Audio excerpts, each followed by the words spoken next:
Hello and welcome to PolyInnovator. Whether you have joined on the PolyCast or watching on Innovator, you have come to the right place for success. Here's a little bit about the guest today. Today I'm with Lee Chambers, a well-being consultant, workshop facilitator, and sleep specialist. Having spent the last 10 years focusing on well-being and performance in local government, corporate organizations, and elite sports, he has now brought his experience and qualifications with the aim to impact the well-being of thousands of individuals and businesses. Hopefully, he impacts you on this podcast as well. We are going to be talking especially about the dichotomy of the mental and physical aspects of life. So stay tuned. Hello and welcome to the PolyMath PolyCast. Do you want to say anything right off the bat before we get kind of deep into the questions and talking? Well, I'm good, to be honest. That intro pretty much sums me up. Perfect. What is the environmental psychologist for those who are unaware? Yeah, so environmental psychology, it covers quite a wide range of aspects, but to kind of distill it down into two strands, you've got the psychologists who are looking at how environments influence our behaviour and our well-being, so our interactions with environments, human to environment, and then also the reciprocal nature of that environment to human, so how we react to our environments and then how the environment reacts to us. And it's that environmental behaviour and understanding how that works and encouraging ways to make that more proactive and more pro-environmental. So for me personally, I come at it from quite a small piece of the puzzle. I've got contemporaries working across all sorts of areas, including environmental stresses, restorative environments, looking at natural versus man-made, urban design and urban quality of life, place attachment, environmental risk. There's an awful lot that's covered. And it's kind of looking and understanding how our values, social norms, social dynamics, even our emotions and the way we interact with groups affect our, not only how we feel, but also how we act, how we interact, and how we behave. Yeah, definitely. I think that's a very wonderful explanation too. Even when I was looking it up, nothing I saw was that detailed. So thank you for that.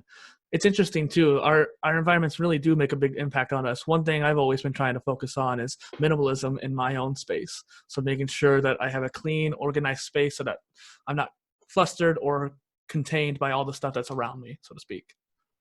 Indeed, and it's we all have a very much like a bespoke environmental footprint. But it's definitely to be said that when you kind of experiment and you find your own balance, you actually feel that resonance in the places that you are, and the stimulus and interaction that, can quite often take your attention away depending on how you are. I mean, minimalism tends to work quite well. You've just got to consider our, evolutionary background. We weren't surrounded by thousands of possessions and belongings. Especially when we're hunter-gatherers, we were carrying minimal so that we could actually catch our prey. You'll be able to run and do stuff with it. So what is ecopsychology's purpose in people's lives? Yeah, so I mean, an ecopsychologist's purpose really is to foster that understanding of how we interact with our environments and how that ultimately impacts on our actions, our thoughts, our feelings, and our behaviours.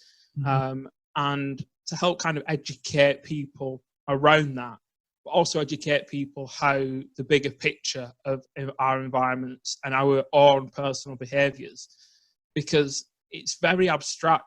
People will litter, people will use more energy, and we have quite a dissonance towards seeing the bigger picture of that.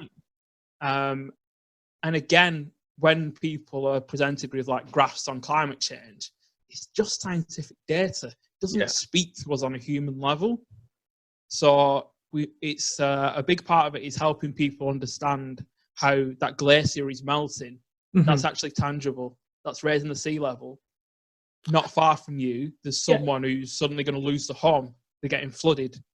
So it's building that understanding and also helping to design environments that we live, work, and sleep in a way that's regenerative to our well-being and regenerative to society as a whole. And it's kind of being that pivot point within architectural design and town planning to say, right, people aren't going to feel at the best if they're not if it's not designed with them in mind. Yeah. It's like being actionable about the environment and making sure like the environment around you. And it's almost like you're a bridge between that like macro thesis and view and be able to help break it down for different people. Certainly. I see your logo out there. Tell me about Essentialise and its origin. Yeah, so Essentialise is, the principle is ultimately we should be focusing on a few things, the essential things, and forgetting about the trivial many things that we face in life and society. And it's got two strands. It's a coaching business and a workplace wellbeing consultancy. And those two strands really come from my own personal journey, which has been quite an interesting one. I studied international business psychology. I thought I was going to go into organizational and industrial psychology, but I decided to go into financial advising, as I really had a desire to help people at a more individual level initially. Unfortunately, I graduated into the credit crunch in 2007. So my financial advisory career lasted a whole of 6 months before I was made redundant and lost my professional qualification opportunity. So that actually led me on a path to start to think, right, what do I actually want to do? I worked within local government, working on efficiency management and environmental service. I started to build a video game business that allowed me to go and start training in different areas. So I picked up qualifications in coaching soccer, in strength and conditioning, and in performance nutrition. So that then allowed me to take different career paths and look at things from a wider perspective. As try to benefit physiologically from learning myself. And then started to help that develop other people. That then rolled into me, unfortunately, losing the ability to walk.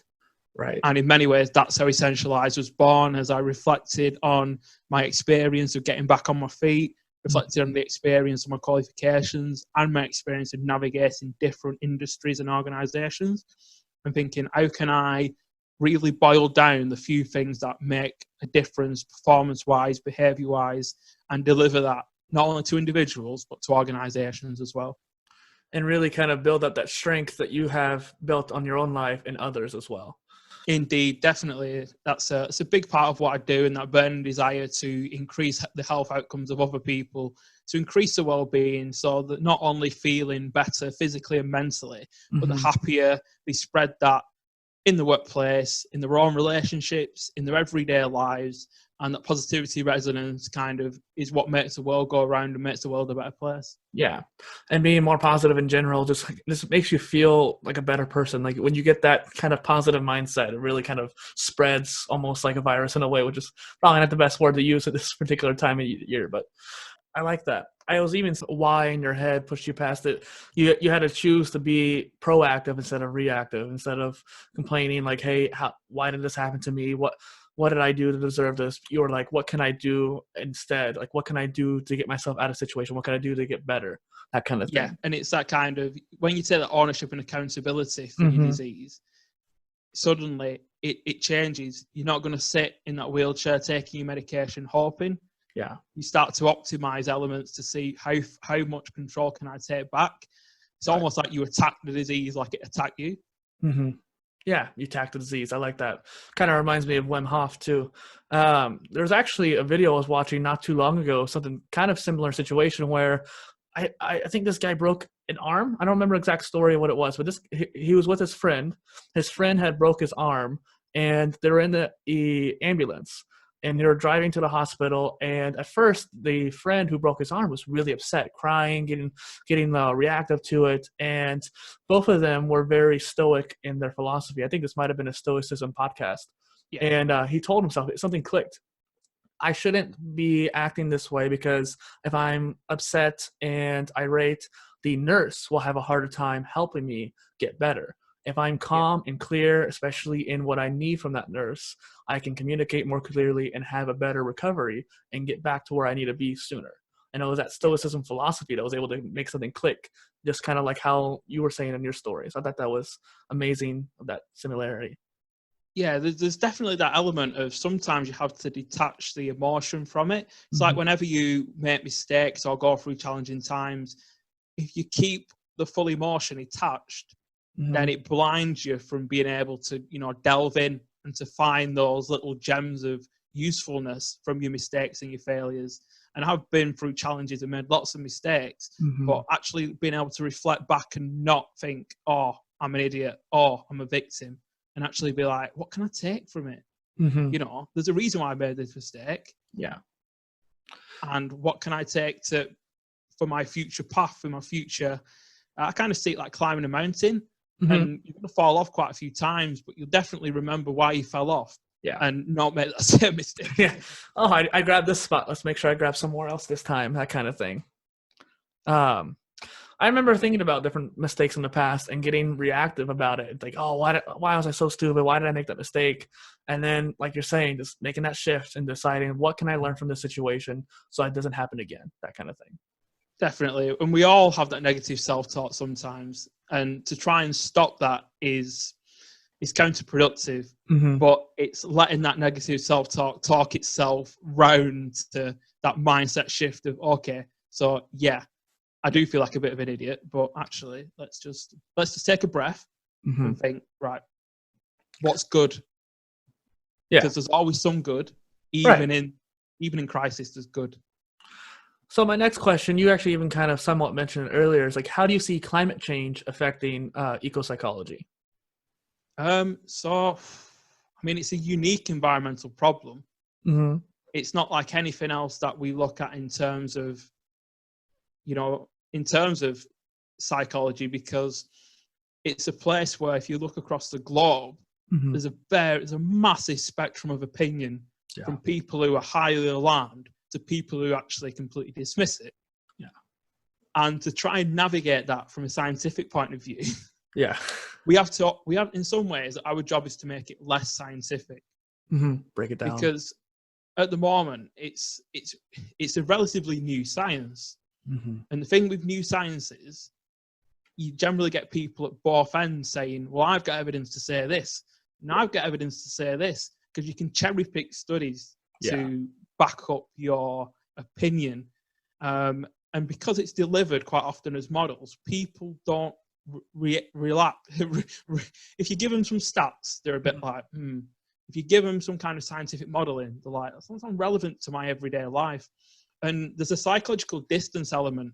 The people on the planes who are about to have to migrate because, they're just above sea level, and soon they're not going to be above sea level. It's going to affect their lives directly. The person who's living 500 foot above sea level in a Western country is like, what? Somewhere got flooded 50 miles away. I'm not bothered about that. Right. But it's actually getting them to see the bigger picture. As people gradually have to migrate, well, so are other species. Suddenly, those mosquitoes with malaria are going further and further north, putting more and more people's lives at risk. It's not just a human issue. It's a whole world issue. All species are affected. And, migration is already a topic which gets a certain amount of attention from both pro and anti. But you can't tell people when the land has been flooded due to environmental factors. Oh, sorry, you can't move here. Yeah. You've got no home. The home's gone. They've got post-traumatic stress because the home's underwater. Right. And it's like, it's kind of food shortages, migration, and it's just getting people to understand that their behaviours, it's not this case of, oh, I'm just one person. While they're burning that over there, there's no point me doing anything. But it's getting people to think they're part of a bigger framework, part of a bigger picture. Every little bit that you do is beneficial to the planet. So for the listeners then, how do you think the person who's listening to this podcast now, how can they frame their mindset basically in general for the macro view, but also and specifically in this case, the climate change? So it's definitely a case of, it's very difficult to say to someone, right, get on the internet and do your research, because it's an absolute minefield of opinion, of non-facts, of people who've taken it as a belief system, and they're very strong in the views, they're very open and frank with how they feel.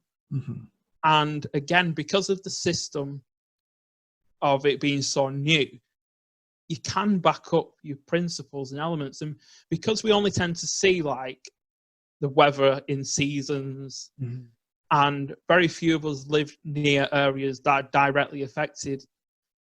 But if we start to look at things probably pictorially, if you look at how much certain areas are melting and certain areas, sometimes it comes down to simply looking at pictures. Yeah. Take a picture from 1970, take a picture from 2020, same place, different sea level, same place, big glacier. Now, tiny little glacier. And it's kind of, we have to try and make it appreciative and understandable for people at a level where they're not being chucked reams of data. Right. Because at the moment, the people who speak passionately about it can influence people in either direction. Share the story, so to speak. Oh, definitely. And depending on where you are on the spectrum, there's a fair amount of people who are really alarmed and really concerned about it. There's less people who are dismissive. But there's quite a lot of people in the middle who are just like, oh, well, it don't really matter. And it's about gradually moving people towards understanding what the actual reality of it is if we don't look to start to make things more sustainable and more regenerative. Yeah. That's why I made PolyInnovator, to try to be that kind of person to share a story like that and try to share more information as much as I can. And in fact, too, it just makes me think about how I'm kind of in the middle even. As much as I know it's important and I need to start doing stuff, that's why I created this content and stuff like that to help doing that. I'm thinking, what can I do? I'm in the middle of the U.S. I'm not anywhere near sea level. I'm not anywhere near any kind of extreme climates. It's pretty bipolar in my state too. The weather will change pretty dramatically within a week, if not a couple of days. Yeah. And but even I've noticed over the past decade or so, things are getting hotter. We had one of our hottest summers on record just like last year, something like that. And it's apparent. It's affecting me personally now too. And I think that if people were paying really close attention to their environment like that, I think they might be able to see something more too. Definitely. And we do, as humans, have a very short-term bias. We really don't see the long-termism. We see the extremes. Yeah. We don't see a gradual change unless we're intentionally focused on it. So it's like a simple example is people putting weight on. If you're attempting to lose weight, you'll not notice anything for the first month or two, but when it starts to change, you'll notice. But how often do people notice putting weight on? Yeah. Again, it's very gradual. It's a pound here, a pound there. And suddenly they're 50 pounds heavier. And because they've not really been paying attention, they just start to feel a little bit overweight. And it's like that with climate change. It's very gradual. It's, it's point of a degree. But that difference, it compounds quite quickly. Right. And it's really hard to kind of catalyze that into something that's tangible for people. Right. Well, I think a good resource for people to actually learn it from is the book Atomic Habits. I've been reading that lately and listening to it, but also there was a video I was watching by Ali, I think it was. But like he was talking about how people visualize habits as a straight line. You do this habit so much, it's going to progress in that straight line. But then when it doesn't, they get disappointed. And what happens is it's more exponential like that.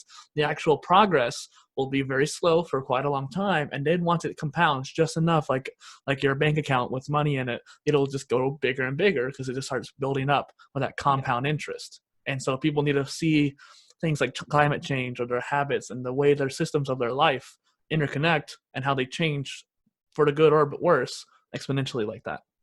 Definitely. And if we could see that, it would be amazing. I mean, it's like our tiny domino can topple the domino a million times its size with just a few dominoes in between of increasing size. And that force, every next hit creates exponentially more force. Right.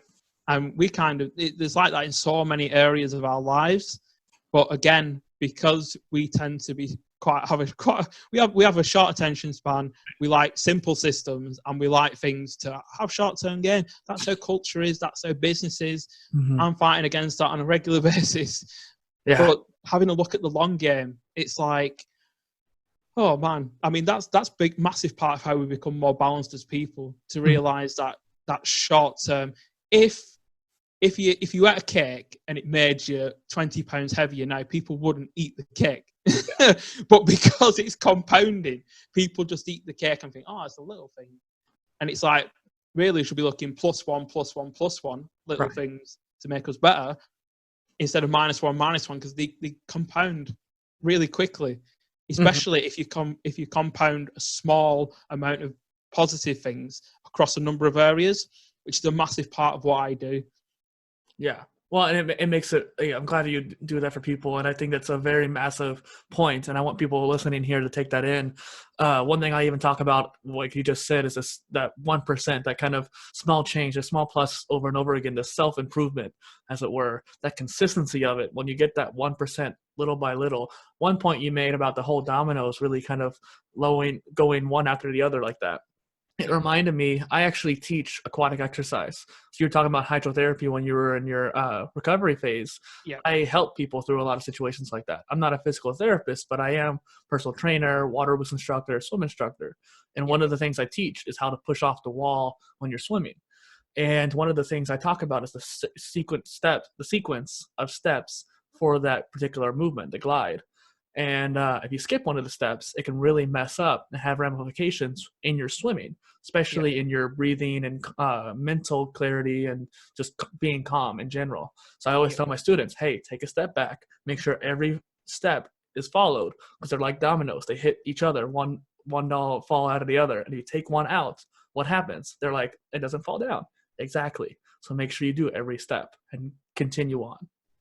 Definitely. And that propulsion comes from having each of those steps met and then actualized, and then off you go. Right.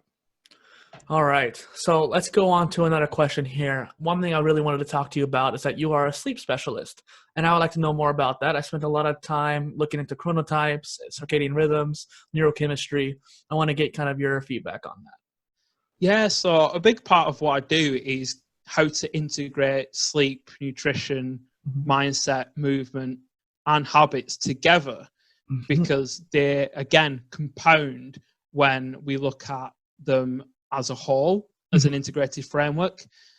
My biggest issue is around things being isolated so much to the point where we isolate down to one thing at the detriment of others.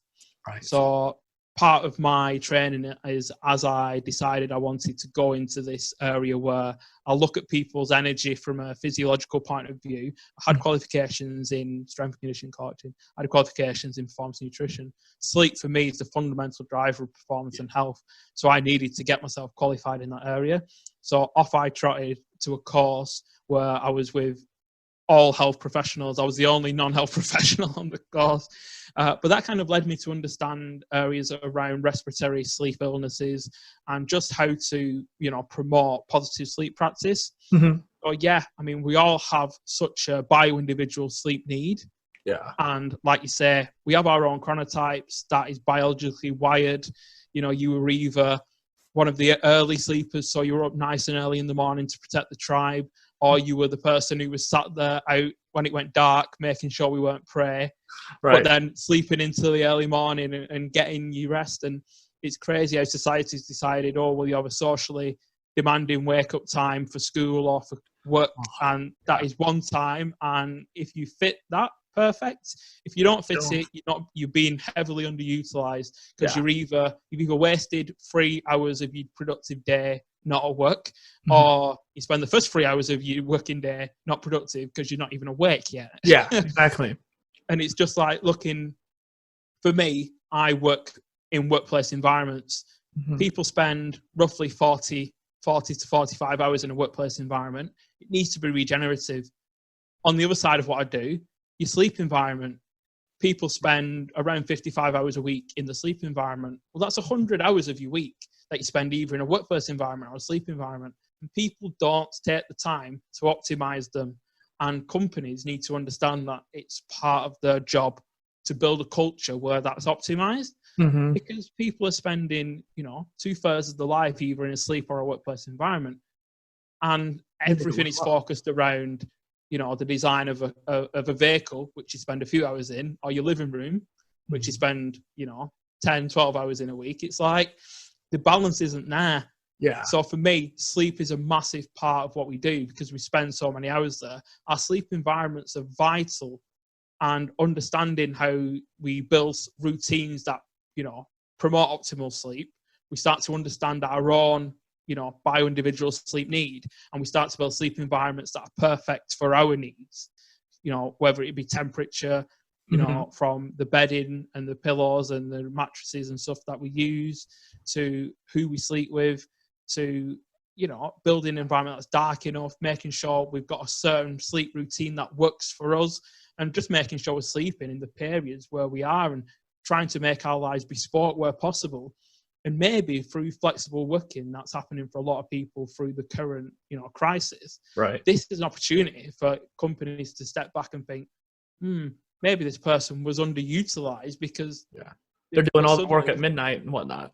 Well, exactly. But now people are getting the chance to possibly do some of that and show their employees how productive they can be if their environment and their working times and schedules are lined up with their circadian rhythms. Right. It's nuts, but hopefully the cultural shift is starting to happen.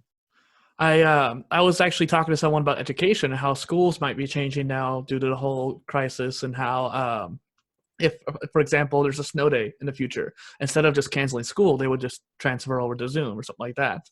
And I think the whole workplace environment is definitely going to shift as well. I'm curious about that. Before we kind of talk about that, though, so I heard that chronotypes were not super proven just yet. I don't know what you might say is different. I would really like to know. And what is your chronotype? So chronotypes, we're still in the early stages, if I'm honest. From the research that I've read, the big thing is we've only been looking at sleep on a scientific basis since 1940. So it's 80 years. If you look at, say, surgery or biology, it's 3,000 years people have been looking and experimenting with it. So sleep is like literally a scientific baby. So there's probably 10 good quality sleep studies every week to try and catch up on, to kind of keep where we are. Chronotypes there's probably about 70 odd parts of our DNA, different markers and receptors where we can look to get an idea. But it's only come to prevalence over the last 10 years. I feel that as we continue on, probably in another 10 years, we'll start to be able to give people bespoke sleep programs based towards their chronotype, but also taking into account other bespoke elements of their bio-individuality. Because ultimately, it's not only what our DNA says, but it's the epigenetic expression based off that, and how our microbiome makeup actually then affects what we absorb, our nutrient levels, and that could affect how we sleep and when we sleep. So, because it's integrated, we have to be careful not to just look down on sleep and look down on certain genetic markers and say, that's it. Your genetic marker says that you should wake up at 8:42 in the morning, so you should always sleep like that. Right. No kind of hard truths. It's so interconnected, like you said, that if you lock down on one thing, it could really screw up your microbiome or some other kind of feature of the body. And it's interesting too how the microbiome has been growing in people's minds as well. A lot of people have been understanding how important getting like probiotics in and making sure you feed the bacteria with proper foods and not all the junky processed stuff and that kind of thing. Yeah, and I mean it's like it's a growing, as we understand, because I mean nutrition's only just a bit older than sleep. But again, like what I quite often say to clients is like nutrition and sleep as sciences, they're the equivalent of surgery in the 1600s. If you take like a timeline and plot them at the same. And surgery in the 1600s, they were still using leeches and chopping people's legs off. So, yeah, that kind of gives you an idea of scientifically where it's at, right? And that visualization tends to work for people when they're really on the high horse about their beliefs on nutrition. There's nothing, at least with sleep, people are starting to realize that it's not a luxury; it's more of a necessity because we have to do it. Yeah. But nutrition has belief systems that are beyond. And beyond the pale, really are. It's like it's a minefield to be in. to the point where I literally take my clients and say, don't listen, just test yourself, get your lab coat on, start experimenting, record how you feel, eat it. You might be able to tolerate it. That diet plan that you're following, that's someone else's diet plan that works for them, probably don't work for you. Right. You're understanding yourself more too, and not having that self-awareness, which is kind of also back in that whole macro thesis as well. Just making sure you have that, there's no dissonance between how you think and how you are and how the world is and how you think, and that kind of. Exactly. And then, like I said, what is your chronotype? Do you know? So my chronotype is challenging in many ways. I've tested my sleep. I spent 2 years changing all different aspects. I tend to sleep in slightly longer than the average person. So like a bear or something like that. But I've also found that since becoming unwell, I actually fatigue at an earlier point than I used to. Okay. And I mean, I'm in my 30s now, and your chronotypes will change and shift as you get older. That's quite simple. In your circadian rhythms, in your cells, I mean, there's 98% of your cells run off your circadian rhythms. So it's pretty much set. But as your cells age and, as your body changes and mitochondria work slightly differently, it's because it's so interconnected, these things, they shift. And this whole idea that, you go from a baby where you wake up ridiculously early to a toddler where you're still waking up ridiculously early, annoying your parents. And then you shift all the way to your teenager where your chronotype's completely the opposite. Yeah. You want to be up at midnight and definitely not up for high school in the morning. I guess I never grew out of teenagehood. So one thing I actually wanted to talk to you about while I still had you here is that I have a philosophy called the 4 pillars, which is about the 4 major aspects of life: the mind, body, and spirit emotions, and the balance between them. And one key point that you were making earlier is just making sure that different areas are not being neglected. And so one point I try to make sure I come across, that doesn't make sense, the grammar's off there, but one thing I try to convey is that each of these pillars need to be maintained, but you also got to make sure that you're maintaining the connection between them too. Like the mind and body, obviously, are going to be pretty connected as well. But a lot of people don't seem to realize how much their emotions, like we were talking about earlier, affect the rest of their life and how positive or negative it could be. So tell me about that. Tell me what you think about that. Definitely. I mean, it's massive. So I kind of, the way to catalyze it to people is to say, okay, so you don't value your sleep. You watch Netflix, you go to sleep late. You wake up the next day, you're in a bad mood. You shout at your kids before you leave the house. You go to work, you're angry on the road. You get to work, you go to the vending machine because, your leptin and your ghrelin are out of balance.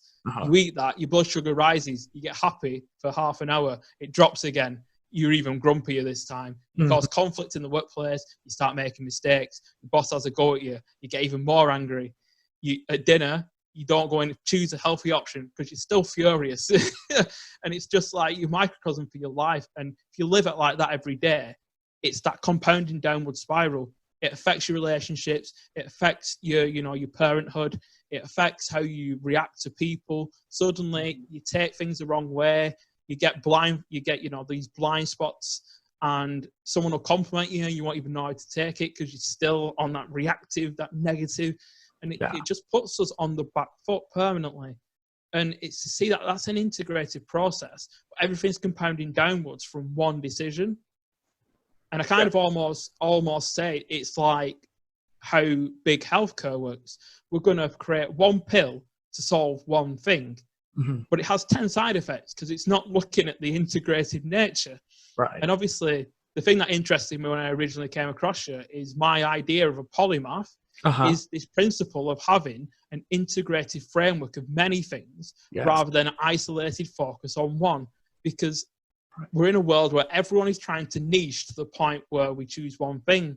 I actually went to university and did international business psychology because it allowed me to do comparative politics, a language, psychology, business, and some geography and some history across the units. So I didn't get bored and I had a breadth of knowledge. And I've always had that mindset. Why should we just choose one path? Right. Especially when it's difficult to define your path.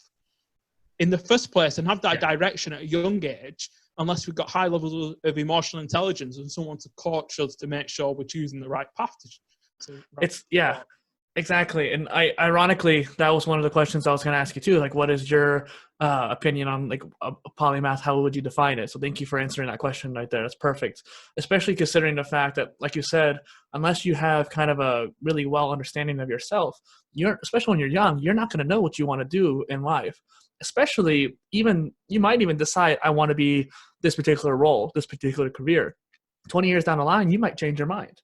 And a lot of people are so stuck in that niche and specialization that they don't realize they could pivot pretty easily. They could take the knowledge they learned and transform it to something else, or even better, combine it into a new field and that kind of thing. Yeah, and I actually go into education here in the UK and explain how, because of how full-scale automation will work, parts of your job will be taken away. Yeah. Whole jobs will be taken away. You need to have the emotional flexibility to go and retrain. Yeah.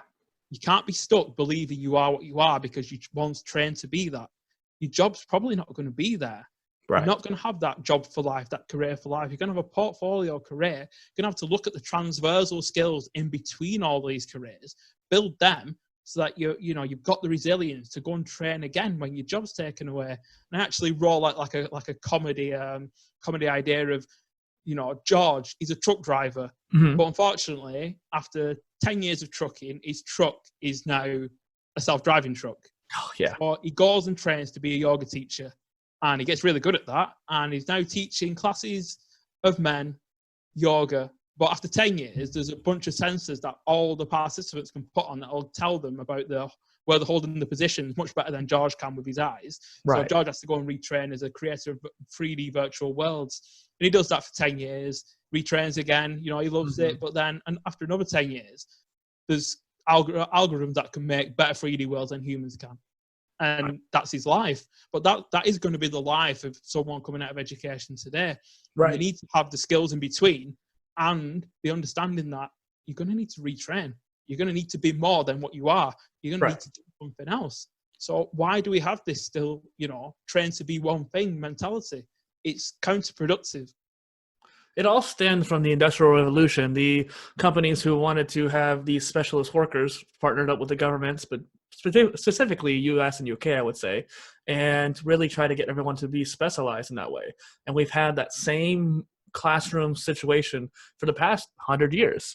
That's actually why I created the modular degree, which is that self-education endeavor, so people can actually learn how to learn something new like that.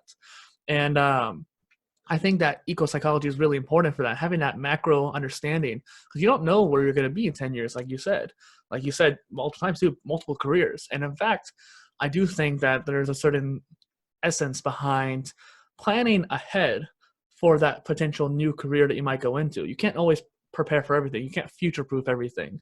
But perhaps there is a career you want to do now. There's a career you want to do sometime in your life, and you might be able to find some path between them, Definitely. And I fully agree with that. And with my work with Essentialise Workplace Wellbeing, I actually go in and attempt to change cultures to not look at short-term profits, but to say what are going to be the well-being and cultural organizational challenges in 10 years' time as we move towards Society 5.0. Yeah. You need to start preventing those now. Well, and being more proactive in the business workplace, but we were also talking about being more proactive in your own career. It seems like the theme that we're talking about here today is that proactivity, getting ahead mentally, and then able to manifest that into your actual life and actually being active in that regard, not just reacting to the changes. Hey, I don't have a job anymore. This sucks. When this crisis hit, many people were unprepared because they weren't proactive to prepare for that. Yeah, and it's about navigating time. So you've got to look in the past without emotion, pick the good bits out of the failures you've had, and try to knit together what brings together all the things that you've done. Because in that you'll find an underlying purpose and the threads that connect your life, to then be in the present enough to understand what's happening and be aware, but to look to the future and cast it back. So create your future And start building that today. You make your 10-year statue of who you want to be in 10 years. And you take a sledgehammer and smash it into 3,500 pieces. You can do one of those tiny fragments each day. You'll get there. You'll be there. It's that simple, but it's just quite abstract for people unless you make it easier, give them direction, and help them have the energy and the consistency and the small, tiny habits. Yes. And show them how you can make that easy, make it simple, and actually make it quite valuable. And that feeling of progression when you wake up in the morning is enough to propel you out of bed. Yeah.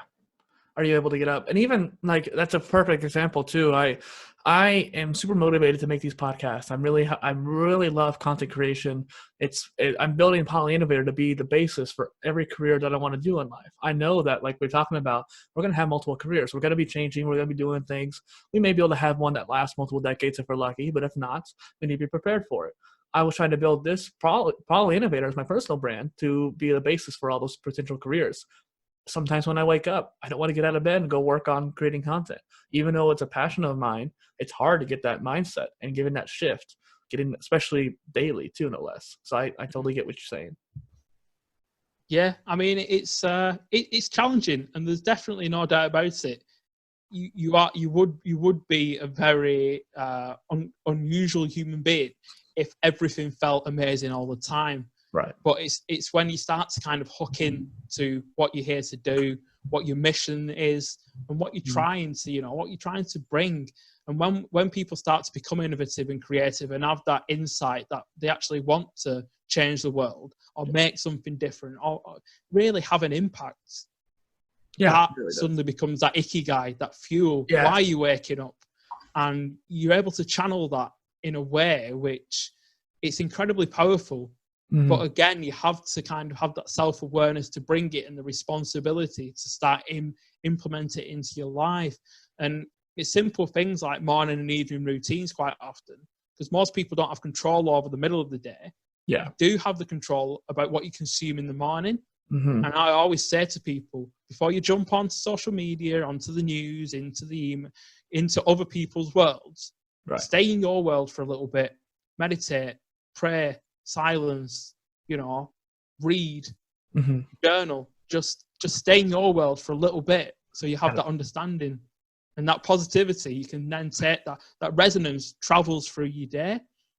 But if you jump into other people's agendas and other people's world straight away, you'll never get back into yours and have any time to reflect for the whole day. You'll just go and flow through. Right. And it's not even a selfish mindset. It's more about just being able to understanding yourself and kind of like, you have to, in order to be self-aware, you have to spend time doing it. Like you're saying, like meditate and really kind of be in your own world. A lot of people are afraid of that. Two little points I wanted to make is that, like you were saying, meditate or read. One thing I found that helps is audiobooks and just sitting there, or podcasts sometimes, but mainly audiobooks where I can sit there and lay in bed for a little bit longer, let myself adjust to waking up, and that audiobook will wake me up mentally so I can actually get up physically. And it's interesting how that kind of motivation works out. Yeah, and I definitely think that's something, like Polymath and PolyCast. If you think about it, it's a little bit of positivity, a little bit of actionable knowledge to start your morning. And you could listen to this episode over the course of a week, 10 minute by 10 minute by 10 minute, and every little takeaway, you probably get one or two insights from each set of 10 minutes, which you could then actually build into your day and start to make a little habit. And that's the kind of positivity as soon as you wake up, because we tend to go in and consume other people's worlds. Well, why don't you take some actionable learning in with that morning routine? I mean, just to quickly run through my morning routine is wake up, wash my face, hydrate, meditate for 10, positive podcast for 10, read for 10, journal for 10. And then if my kids haven't come and started annoying me, I'll exercise for 10. And then I will visualize and affirm for 10. Let me write that down real quick. And that's like a proper power hour right there. Right, it really is. And I'm not snapping at my children. I'm actually awake. I'm infused. I'm in flow, and my mission and clarity is just there. And suddenly everything seems so much better when you start your day in a positive way. It really does. And what you just said there, that power hour, really exemplifies the 4 pillars as well. You have that little workout for your body, you have that meditation for your brain, a little bit of spirit pillar, and you have that positive mindset for your spirit pillar and emotions. So it really kind of encompasses all 4 too. It does. And the 4 pillars is definitely the integration of all 4 and the understanding that, you build yourself together and you're compounding all 4 of those areas. You can't actualize if you just leave one. Yeah. You won't get there. You'll be climbing your mountain, and if you've not got the physical, you'll just become too fatigued. Yeah. You're not spiritual when you get to that point where you're having to look around and actually you'll take the shortcut and end up back where you started. If your mind's not there, you'll give up. It's so true. And if you kind of look at those 4 pillars, they will get you on your journey up to your peak. Yeah. And then if you get to the top and realize it's not your peak, those 4 pillars will give you the fortitude to climb back down again and go and find another one. Yeah. Well, and I think too, having that spirit pillar and mind pillar will give you kind of the understanding of like, what should you do when you get to the top? A lot of people will climb. You have the body and mind to get up there, but they don't know what to do when they get there. And having that just understanding, and it's one of those things too, where I think between the well-being ideology, ecopsychology, the self-education, 4 pillars, this entire podcast is going to be super juicy for all the listeners. So I'm really excited about that. And so they can listen to that 10 minutes each day and be able to get a nice good snippet like you're saying. So tell me a little bit also about your elite sports psychology. That really makes me interested considering my background. Yeah, so it was definitely interesting to go in, and I worked for a company called Momentum, which was a sports performance agency. And I went in from a background of obviously having learned performance, nutrition, and strength and conditioning coaching and soccer coaching. So what I kind of did is it gave me like an element of framework to go in, but I wasn't prepared for the level of experimentation and the finance that's put on the cutting edge of performance. So it really opened my eyes to exactly what happens behind closed doors. So it was a real eye-opening experience. In some ways, it taught me that actually you need to be on the cutting edge. Yeah. And you need to be experimenting with everything at every angle. Every aspect. But on the flip side, it made me feel that all this money spent for such marginal 0.1% gains on a Saturday afternoon, if that money was spent much further down the line at community level, would impact thousands and thousands of people and increase health outcomes massively for the most deprived. So what it actually kind of did is it changed my worldview, but it made me realize exactly the level, exactly how and what it's like right at the peak of performance, but also how really it would be more beneficial a bit lower down. Right. But what I came to realize is everyone at that level where I was had the talent, had put the effort in to build that talent into skills. Yeah. And then put effort in again on those skills to achieve. And what made the difference between the very elite athlete and your high performing athlete was taking that achievement and having a mindset to push it even further. Right. So many of them had gone through the effort of honing the talent into a skill and then putting the effort into the skill to achieve and get to the level where they were. And the difference between not the few who were world class and the few who were just elite was that mindset to continue pushing beyond the achievement and put that third set of effort in to hone the mind, the inner game. And especially when I was looking at some of the stuff within, sports where it's just you in the arena, it's even more tangible. It's the person who's got the brain that's trained, who's winning, because they are physiologically almost all the same. Yeah. They're all at such a peak optimized level. It's the mind who's winning on the day, not the body. Well, and how they approached it throughout their entire life too. The late Kobe Bryant, for example, he was spending all his life and all his time focusing on just getting better and better. He would wake up early, getting better and better, staying late, getting better and better. And it's interesting too how there was, I don't remember the exact team, but there was a team I believe in France when they were doing the Tour de France. And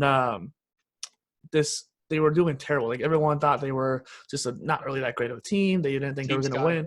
What? Team Sky? Team Sky. Okay, yeah, you know the story then, yeah. Marginal gains, yeah. They started traveling with the mattresses, every little thing, the equipment, the skins, the bikes. Cleaning it all off too and making sure that like there was no making sure they washed their hands for 30 seconds to make sure they don't get sick. Just every little detail and how that came through and how they were able to be the best at that particular point. Yeah, and it's those marginal gains that I got to see, just how, you know, you're looking at a checklist of 300 things to get 0.1%, but they compound together to be the difference between last and first. Yeah, and one more thing before we kind of wrap up today, too. I was just thinking about how this whole conversation we're talking about, that productivity towards life, how you might break this down for someone who's just getting started out with this self-development and overall macro view. So really, it's kind of broad, I know. Yeah, it's that kind of appreciation that we all need to get a little bit of awareness about how we are. Mm-hmm. And it's starting to understand that everything links up. So your simple little choices about what you eat when you go to sleep.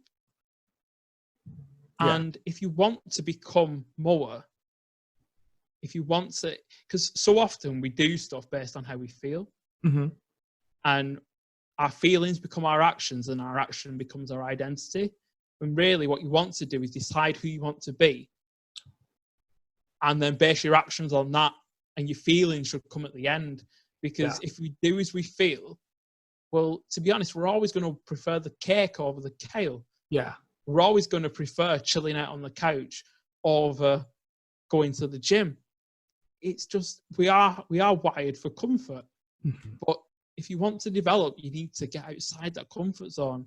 Right. And you only need to take a small toe end out again and again and again and again. And what starts to happen is you feel a bit more comfortable outside. That expands. Mm-hmm. And on the other side of the things that we fear, quite often we walk up to the door and we won't touch it. I mean, you'll know this from a swimming background. People stood at the end of the diving board like, Yeah. So you got to have the confidence, even if it's minor, to just take that next step. A journey of 1,000 miles starts with one step kind of thing. And just making sure you have that consistency over and over again. And back to that diving metaphor, there was one day I was teaching my class how to dive, and just I had done it quite a few times at that point, and I knew how to do it. I knew what I needed to do, and I got to the edge. I jumped up confidently. Within about 1 second of jumping up, one little second of just, it wasn't less than a second of doubt. I just like, hey, wait, what if I mess up?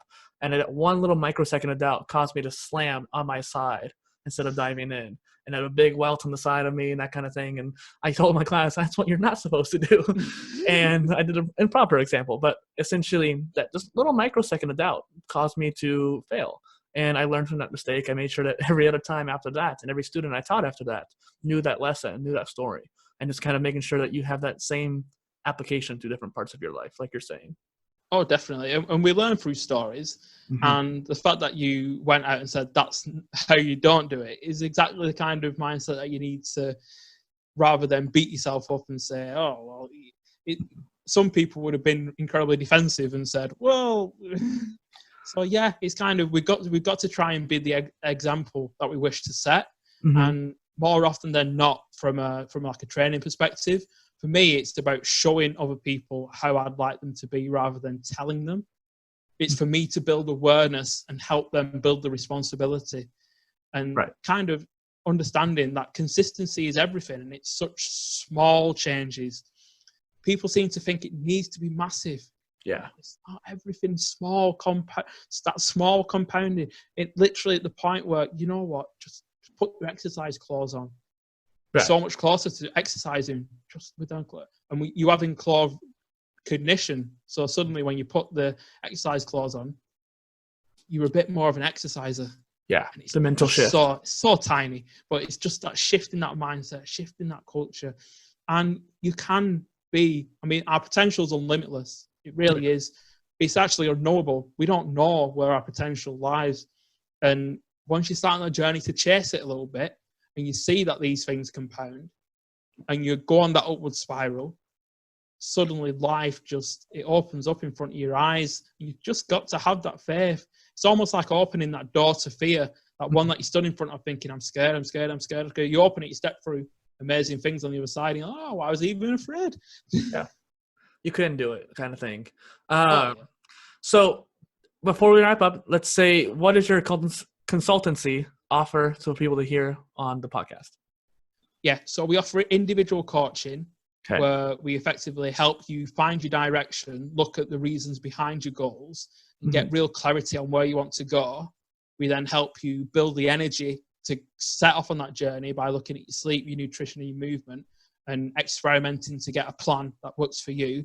We then start to unpack a bit about, you know, what have you been through, what limiting beliefs might be holding you back from ever starting the journey, what might stop you if you hit an obstacle on the way. And then finally, we help you build plans and strategies to make small changes that you compound to be consistent, and you start to propel yourself forward. And when you get that momentum through consistency, you'll be able to get up that path as it gets steeper and steeper and steeper. And I support you and empower you and cheer you on along that journey. Wonderful. And our workplace, we go in and we help build cultures of regenerative well-being, regenerative workplace environments. We help build health awareness in staff, and we help managers to understand how to communicate and develop employees in a positive and proactive way. And we work with leaders to show how their congruency with their values and their culture, to help them get a clarity and help them become more sustainable and actually be conscious towards how their business affects society, employees, investors, the partners and people they collaborate with, and just a wider approach that ultimately your business is a vehicle to do something. It's a story, and you want your story to be positive. You want to be, as a leader, in your wagon with everyone else on the road at the company driving along the same highway in the same direction, no one crashing into other people because they've not taken care of the physical health or the mental health, and all driving in a nice, uniform way, in a uniform direction, at all at the same speed, all knowing and seeing where they're going. Knowing where that big end goal would be. So what do you think our call to action is for the audience today?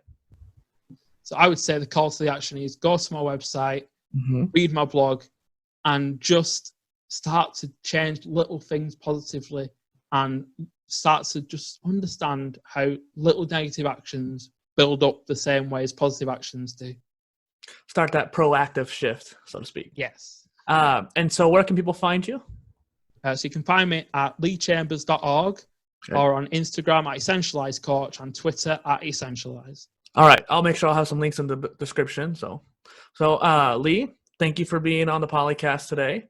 And all in all, I think this whole proactive mindset you've conveyed is definitely super valuable to not only everybody, but everyone listening on this PolyCast, to me even.